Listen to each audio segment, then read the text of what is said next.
HR leaders, what's on your mind these days? Is it AI? Is it the economy? The talent market? Remote work? Retention? DEI? Pay transparency? New laws?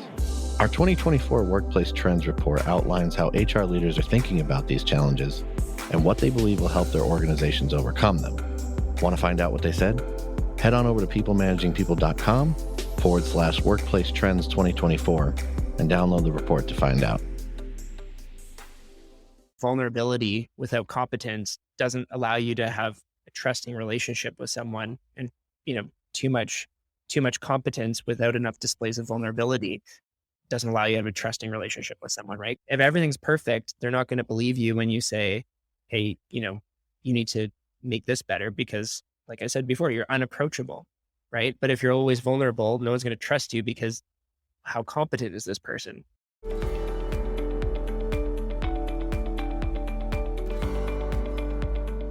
Welcome to the People Managing People podcast. We're on a mission to build a better world of work and to help you build happy and productive workplaces. I'm your host, Tim Reitzma, and today on the show, Jason Yee, CEO of GrantMe, an education planning platform, talks about his leadership journey, transition from pro hockey to tech, and how vulnerability in leadership has helped him overcome anger. Hey, Jason, welcome to the People Managing People podcast. It's so good to have you here. You and I met kind of randomly through LinkedIn a few years ago and have kind of developed a friendship throughout the years. And so, yeah, it's a pleasure to have you on the podcast finally. Yeah, thanks so much for having me. Ever since you mentioned this, I was hoping you'd invite me. But no, I was honestly humbled to be invited on the show, so I'm super excited to chat. That's awesome. And before we get into it, we're going to have kind of a personal, deep conversation. But before we get into it, why don't you tell our listeners, our audience, a little bit about you, about what you're up to and your journey? I mean, you've gone from pro hockey into leading a tech company. So walk us through that a little bit. Yeah, it's a little bit of a different pathway. I'm the CEO of GrantMe. I co-founded it with my fiance and co-founder Madison. She really founded it and then did a good job recruiting. And we're an education planning platform to create a future full of options for students. So we help students get into their top choice school and graduate debt free by accessing grants, bursaries, and scholarships. It's a tech platform. So we've kind of taken the education consultant model and flipped it on its head and made it, digitally native. And that's how we've been able to scale and grow. But how I got here was, a bit of an interesting story. I was hell bent on becoming an NHL hockey player when I was younger, and I, was very, very focused on that journey. And that was my dream. Ultimately, that didn't pan out, but I did end up playing professional hockey and en route played university hockey for UBC. And I was always sort of an impatient hockey player and more of an entrepreneur than I realized. To pay for hockey and to pay for school, I started businesses. But the whole time I was thinking I was a hockey player, not an entrepreneur. And so naturally I realized, if I'm playing pro hockey or if I'm away all the time, I can't be coaching on the ice. I need to do this digitally. So I created an online hockey training company. It's called Train 2.0. And that's where I started to learn about online content and SaaS software and integrations and tools and that stuff. That's where I met our developer, who's still our engineering manager at GrantMe now. And so when Madison started GrantMe, it's a great story. I don't know if maybe we can get into that, but and she wanted me to come on board to help with the tech setup. It just was like a natural evolution to, start to take all the tools I took from my online hockey training company into GrantMe and then just build the tech and the team out there. And that's kind of how I got into tech. Wow. And I think it's a cool story. Maybe I'm a little biased, but I don't think so. I think it's that idea of, hey, I want to be a pro hockey player. and you needed to fund that. So you started businesses, not realizing you're an actual entrepreneur along that journey, Yeah. and then making that shift into an entrepreneurial play, and then getting into to GrantMe. And yeah, it is a pretty cool story on even how Madison started that company. So why don't you give us just a little taste or just touch on that a little bit, because I think it's a story our listeners need to hear. Yeah, it's such a great story, and of course, I'm biased because Madison's gonna be my life partner. But so she was the captain of the women's soccer team at UBC, and they won a national championship. But what a lot of people don't know is that in her second year, she was actually considering dropping out of school because the athletic scholarship that she was given was way too little, and she didn't quite do her math right in grade 12, and she's like, "Oh, like I don't have enough money to go to school." That's when she got, gritty and hungry and buckled down and researched how to win grants and bursaries and scholarships. And then she ended up winning over $50,000 in awards. And she graduated with money in the bank, which was really cool. So she took that and then started helping students at UBC, and everyone was just drawn to her and what she could provide, which was, graduating debt free. And then it just kind of went from there where students were like, "Oh, you can help me win scholarships. Great. Could you also help me get into UBC?" And then it was like, "Hey, I heard you helped so-and-so get into UBC. Can you also help us get into McMaster or whatever?" So that's how it evolved, was really just from the need of the students and then Madison solving her own problem. So that's how she got started. And of course, she's done really well with it, got all sorts of accolades, as an entrepreneur and female founder. Um, but yeah, that's her backstory, and I always like sharing that one too. Oh, it's a great story. Just that like you said, that grit and that need for, hey, I don't want to drop out of school. I need to figure this out, Yeah. and ended up starting a business, starting a company out of that. And so you are now the CEO of GrantMe, and the team is grown over the last couple of years that I've known you. But I'm really curious, Jason, like what is your definition of leadership? What does it mean to be a leader? Well, it's funny because our internal vision at Grammy is to develop next generation leaders, and part of that is, um, we believe that leaders create other leaders. So leaders don't create followers. Like they don't, they're not just, shepherding sheep around. Um, they are going and anointing other leaders and creating more leadership. And we see it as like a ripple effect.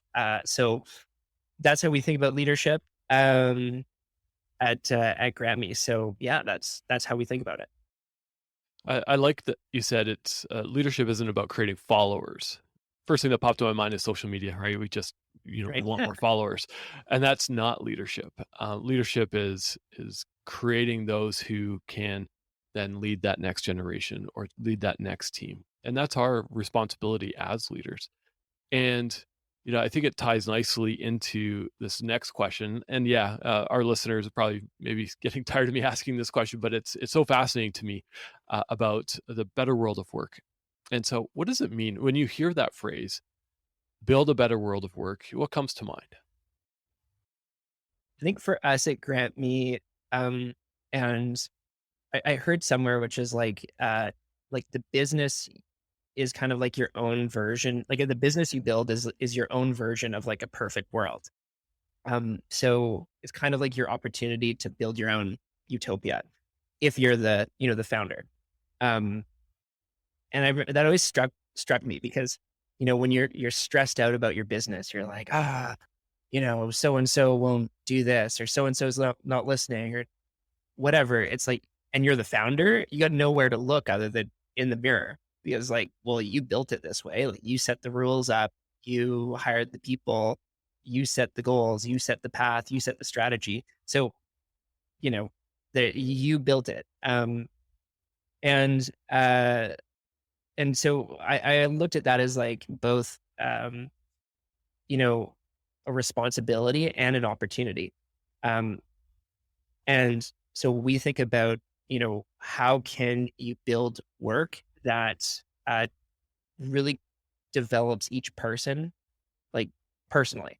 How can you have the work you do on a day to day basis make you actually a better communicator at home?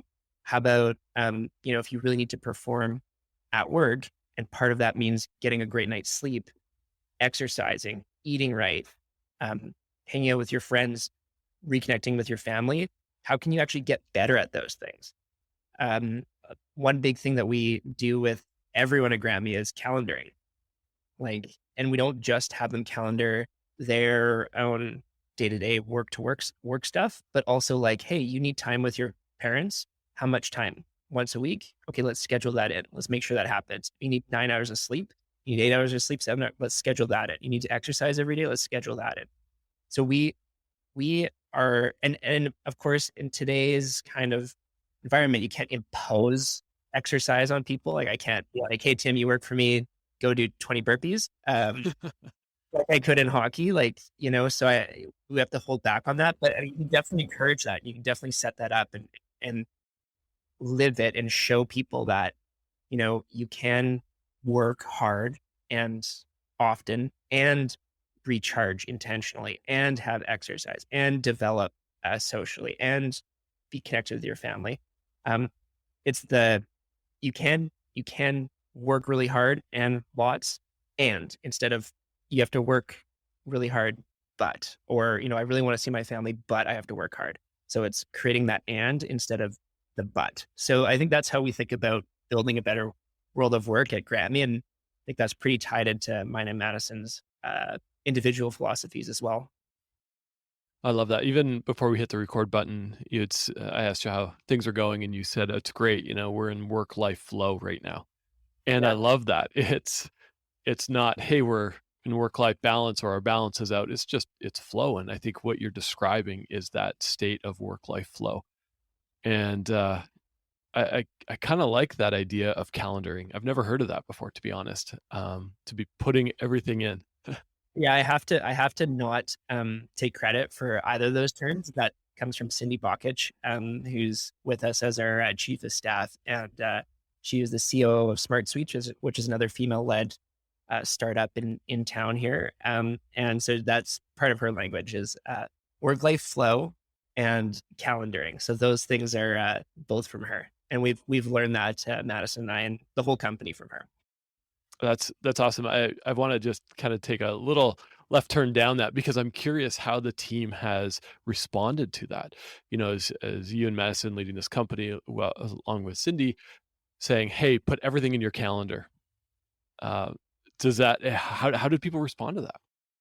Well, I think the first thing is that we haven't successfully got everyone in the company to do it. The company's now about 80 people, so it's not as easy as it once was to walk over to someone, just tap them on the shoulder and say, "Hey, let's look at your calendar together." But I think oddly, and it might be because of the um, the type of people we've hired, they are all like, "Yeah, help me rearrange my calendar now. I want to know how to fit it all in," and they're very open to it. And I think that's unique. Again, you and your listeners now know my background, which is I don't actually have much work experience beyond professional hockey, so I don't know how it is in other environments. But what I can tell you is like our group is usually like, yeah, hey, like would love for you to um, redo my calendar and tell me how I can fit it all in. So that's usually the response we get. Well, I think it ties nicely into even the theme of this podcast, which we're talking about vulnerability in leadership. So, I couldn't imagine if you walked up to somebody and said, "Hey, let's look at your calendar," but you can't look at mine. Yeah. Right? You need to lead from that space of, okay, I've got everything in my calendar, and the good, the bad, maybe some of the private stuff, maybe not so you don't want to show all of it, but leading from that place of example and potentially from vulnerability, and I think it's important as leaders. We need to be able to show our cards as well, and instead of just asking for people to show theirs. Yeah, totally. Well, and that's exactly it. We have, I tell everyone, I say, you can see my calendar anytime. Um, and so it forces me on a weekly basis to make sure my calendar is tickety boo. And like I advertise it, and I advertise it on purpose, knowing that I'm going to therefore have to hold myself accountable to making sure that it is perfect. So it forces me to be better. Um, and I think the one thing that I think vulnerability is critical in leadership. And I remember there's a book or something, there's a study which was like, vulnerability without competence um, doesn't actually work. You need to have, as a leader, you need to also have competence along with your vulnerability, and then it works. So they have to go hand in hand versus just, I think we've probably all seen those painful social media posts where someone's just being really, really vulnerable without any display of competence. And it's just like, uh, I wouldn't necessarily follow that, right? I would Mhm. interested, I'm engaged, but I think that's always like the caveat to vulnerability as well. That's just my take on that. Well, I think it's an interesting take, and it's an important take to share because yeah, we can be vulnerable, share our life story, share everything, and for what? And what's the reason, and what's that point, and pushing that. So when you hear vulnerability, what does that mean? I know you've defined it as vulnerability without, you need to be competent as well, but why is this such an important leadership quality?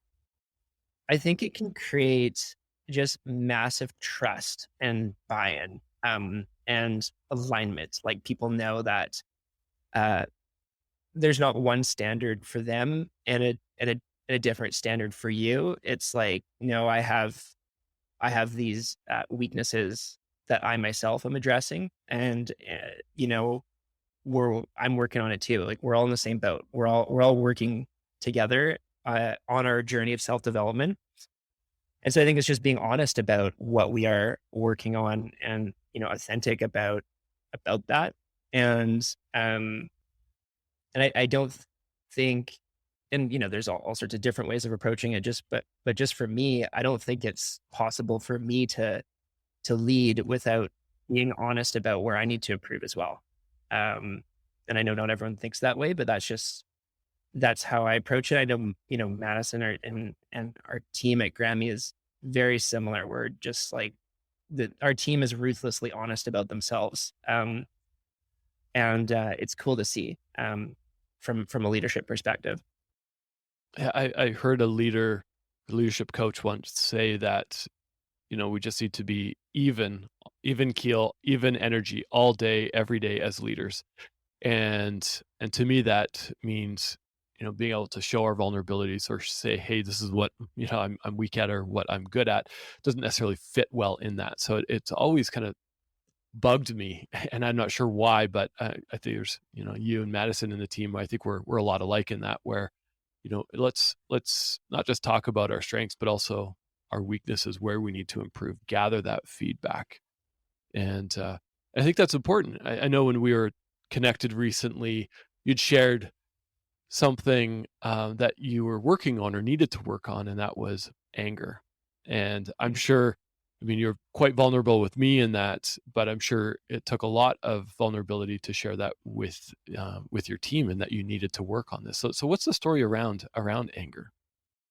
Yeah, well, and I guess that's kind of why I mentioned that about the vulnerability plus competence, because I think you can overshare um, eh, on the vulnerable side, and if people can start to believe how vulnerable you are and forget about the competence side. And I think that at certain times I was overly vulnerable and overly sharing with the company about the struggle. So I'm like more than happy to share on that. And so the backstory is that as a hockey player, anger and violence is accepted, right? It's encouraged. So if you get punched, like if you're not punching back, there's actually a problem. Um, and so, it's kind of trained over 25, 30 years of what I spent most of my time doing to immediately react in anger and violence to violence. And then kind of heading into a workplace. And the other, role model for that too is coaches. which when you're at a high level, coaches come in and it's always the big thing. Oh, they threw the shopping cart, they punched the wall, they kicked the garbage can, those displays of anger, which are kind of part of the lore, the narrative of hockey, right? Mm-hmm. But as you learn, that's not appropriate for the workplace. And so I think that was like a challenging thing for me, because I was wired emotionally to react to failures, much like a coach would. And I didn't yet have a way to like express that appropriately. And that was hard for me, because at first what it did was it just prevented me from giving any feedback at all, because I was so mad about a mistake or, something that was not up to the standard that I had, that I couldn't express it without getting angry. So I just didn't express it. So I just like would keep it inside. Mm-hmm. So that was really hard. Um, and, and, and then, I would lose my temper, the odd time, because it's, bottled up. So what I actually had to do to work on that, it boiled over in one instance, and Madison said, "Hey, like you should go and talk to someone and get the support you need to deal with this, because like this is actually an issue. It's not just a thing." And so I did. So I worked with a therapist on that, and we did all sorts of really great things. Like I think a big part was being aware of my physiology. So like when I'm getting mad, what are like the signs of that? And then, what are the things you can do just day to day to have your energy really good so that you don't get angry? So I know that like if I don't do breathing or mindfulness in the morning, if I don't sleep well, if I'm not well fed, I haven't exercised, I have a tendency I'm more likely to boil over and have some sort of angry outburst. And then, I think too, you just kind of seeing that anger, I think it's a saying, that anger is like the vessel that harms, both people, right? It's like it harms the person holding on to the anger and the person who receives it. So just seeing that the negative impact of anger boiling over, again and again and again, and getting that feedback loop and realizing like, hey, this is something you really got to get under control. Because in hockey, you could actually get angry and actually get a positive result, right? In the workplace, it doesn't really happen. So I think learning all those things, getting that help, learning to be able to express feedback and express anger in a productive way were all things that I really had to do to improve. Yeah, that's the backstory on that. And I think that's been a really big challenge, transitioning from professional hockey into the workplace. Probably my biggest challenge to date.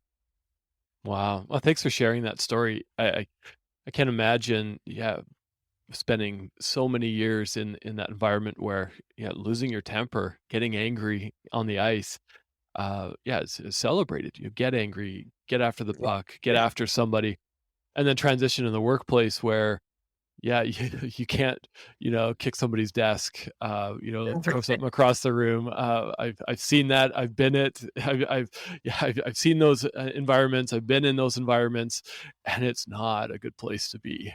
And so, and you'd said something that that interests me is like translating that anger in a productive way into something that is more productive. How do you do that? I know I lead a team. I'm a father of a couple small kids. I know what my triggers are. Sometimes my anger does not come out in a productive way. So teach me, what are your tools here? So, I think the tool, and they might be a little woo woo for people, but I'm totally open to like going out there. But like hypnosis and NLP, neuro-linguistic programming, have been two tools that have been very, very helpful. So for those that are familiar with the idea of neuro-linguistic programming, it's like, you're able to use like language as the interface for your brain, and you can represent your emotions and feelings through language. And so if you use the right language, you can represent it, and then you can use more language to transform it. So a big thing for me is being aware of um, anger. If it was a feeling and if it was a color, where would it be in my body? And then taking a breath and just asking, like, could I change the color on that? Could I turn the intensity down? Like literally, like as if you're like turning the temperature down in your car. Um, and you ask yourself that, and then you visualize it. All the while, you just take a deep breath, and then it's like, okay, where can I direct this energy in the most useful and productive way? So that's usually like a variation of the technique that I use. The other is, and this is what I worked on with my therapist, was like catching it, like catching it was like the anger meter or something. So like 0 to 10, what's your anger meter? Like, it's at 10. And just being able to catch it in that moment, like, yeah, the anger meter's at a 10. Probably shouldn't talk to someone right now or deliver feedback to someone right now. Like, go for a walk, go take a breath, go do something different. Um, and it was like at times it was awkward because um, you know, you get angry and you're doing these things to like get yourself down, and people are like, what are you doing? Um, but like ultimately the better, like ideally that doesn't happen. Ideally you don't get angry, but the alternative to not doing that is that you do have an angry outburst and you blow up on someone. So um I think that for people that are in leadership positions and under high pressure, I think handling that um is a really tough skill, and one that depending on your background, is worth it to master. Hmm. It's not easy. I can No, imagine it's not easy, but it's such a valuable skill. It's taking that moment to pause, and it's okay to take a pause. And I've learned that throughout my career is, it's I can feel my shoulders rise, I can feel my face getting flush and going, it's probably best I just take a minute before I respond, yeah, and taking yeah. that moment. And so, was there a moment at work that, did you get up in front of the company and say, "Hey, I'm working on this," or "If you see this in me," or was it just a subtle change in your leadership journey?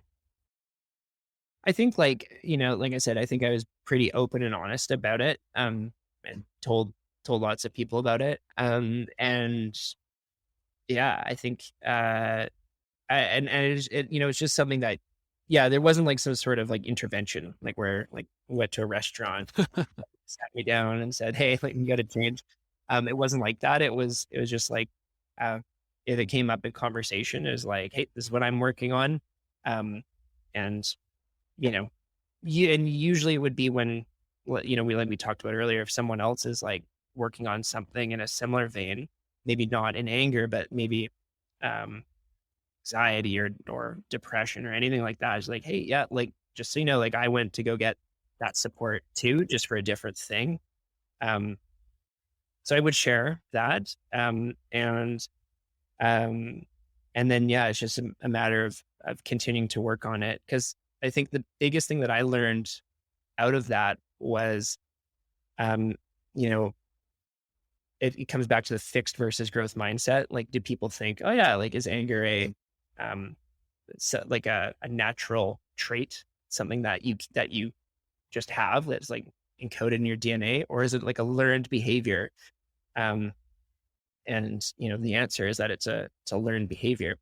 And so what's key is like your repetition and your focus and your awareness, on that. So you just got to stay consistent and stick to your habits. So sticking to sleeping really well, being well fed, being hydrated, doing your breathing, all those things that make you great at what you do anyway, like, and they make you Mhm. high performer anyway, also help with that side of it. And how did your team respond? When we were talking to different team members about, "Hey, I'm working on my anger." did the team look at you and go, okay, or was it, that's awesome, how can I support you? I think like sometimes, I mean, you never like fully know because, when you're the CEO, you're not probably always going to get the most honest answers. Like, I'm going to be like, oh, yeah, that's like good for you. But they might, so behind your back be like, what a goof. What, like, I don't understand that. So you never really know. But I think our team's pretty good and pretty respectful about that. And, but I think the other side of that is I think their team and a lot of our advisors say that Madison and I are like too hard on ourselves, like too critical. Um, and so I think when they were maybe hearing me say that, they might be like, oh, like it's not actually that bad. So, but again, is that truth? Maybe they really did think it was bad and it needed to be addressed, or maybe they thought it actually wasn't as bad as they thought. But like my general sense from the team was they were like, "Oh, that's really cool," and thanks for sharing. But they also know, like in the greater context of me, that I'm always working on stuff. So whether or not it's just one particular area at any given time, I've got 18 other self-development projects. So it's kind of like one of many. And Yeah. I think they're probably used to that. I think there's a power in that vulnerability. And I know, again, not just purely being vulnerable without that competence, but hey, this is something I've recognized in myself and this is what I'm working on. It breaks down barriers. It breaks down that fear of sharing what's going on in your life, or what's contributing maybe to some stress in your life, or. I mean, you can just fill in the blank, but the power of that vulnerability and taking that first step, whether it's just individual conversations or at a company all hands, whatever that looks like in whoever's organization that, wherever you're listening from, but it's got to start somewhere, right? We can't just say, hey, we're an organization that thrives on vulnerability, and your answer to the question, how are you, is always, oh, I'm good. Yeah. Yeah, totally. I think that's probably, I know that especially as the team has gotten bigger, that because it's a little surreal to me that CEO was when we had 4 people at GrantMe. Like CEO is kind of like a bit like silly of a title because we're just 4 people. But when you're 80 people, CEO kind of makes sense. So now you have people that are joining and they're like, it was shocking to me when for the first time someone was like, oh, like a little intimidated by the CEO. Like, I don't want to like, I can't believe the CEO would say that or do this or whatever. And I was like, wait, what do you like? I'm just Jason. I'm just like the guy that you can like talk to, just send me a Slack message. Blah, blah, blah. So it was a little bizarre at first to get that, to have that, that I guess intimidation factor without me trying to be intimidating at all. So I think that, if all a team ever sees from you is competence, competence, competence, and you crushing it and having a perfect calendar and exercising all the time, which I do, my calendar's perfect, of course, like I already mentioned, but uh, then you're just not approachable at that point anymore. It's like, oh, I have this problem, but I can't go to the CEO because look at him, his calendar's perfect. Better not talk to him about my problems. So it's a great way to say, no, hey, look, like we can have a conversation and we can talk about what you need to work on openly, because here's openly what I need to work on as well, right? So I think that is key, is bringing that relatability to be able to then, like I said at the beginning, like establish trust to then work on something together. Yeah, it kind of reminds me of the story that we do something here at People Managing People. And I'm sure I've shared this on many podcasts, but we do an energy check-in at our weekly and midweek meeting. So what it is we go around the room or virtual room and say what my energy level out of 10 and a word to describe how I'm feeling. And months ago, I said, my energy was 5 and I'm just feeling stretched. Yeah. And I wasn't sleeping well. I've had a lot on my plate. But I got a message on Slack a couple hours later from one of our part-time people saying, "Hey, Tim, I really hope your energy has gone from a 5 to a 7." They sent me a little joke, because I love dad jokes, which made me laugh. And then they said something which I'll never forget, which was, "How can I help support you?" And this is from somebody who's part-time and not really involved with the company, who is saying, "What can I do? How can I support you?" And just that moment of vulnerability, I found kind of shifted the energy in our team, where we are honest with each other. If we're not on our game, let's be honest with each other. Like, Yeah. don't fake it. It's not fake. I don't agree with fake it till you make it. I just don't like it. I'm sure in the hockey world you can't really fake it. If I couldn't be a hockey player because I, can't skate very well. I really can't Right. fake that. But just that moment of vulnerability, being able to lead from that example, will have a lasting effect on our organizations. Whether it's admitting, "Hey, I'm dealing with anger stuff, so if you catch me, hold me accountable to something," or, Yeah. "Hey, I'm rocking it this week," Yeah. be vulnerable in that too. You got to share. You can't just share like the doom and gloom. Just share your, "Hey, look at my calendar. Yeah, I crushed it this week." Uh, Yeah, totally. because you want people to come to you and say, "Jason, how? I'm struggling here." Right. And it's creating that sense of trust. And so, if somebody's listening to this and going, "Okay, maybe I've been too vulnerable and not displaying enough competence, or only competence and not being vulnerable." What is one thing you can share? Like, where does somebody start?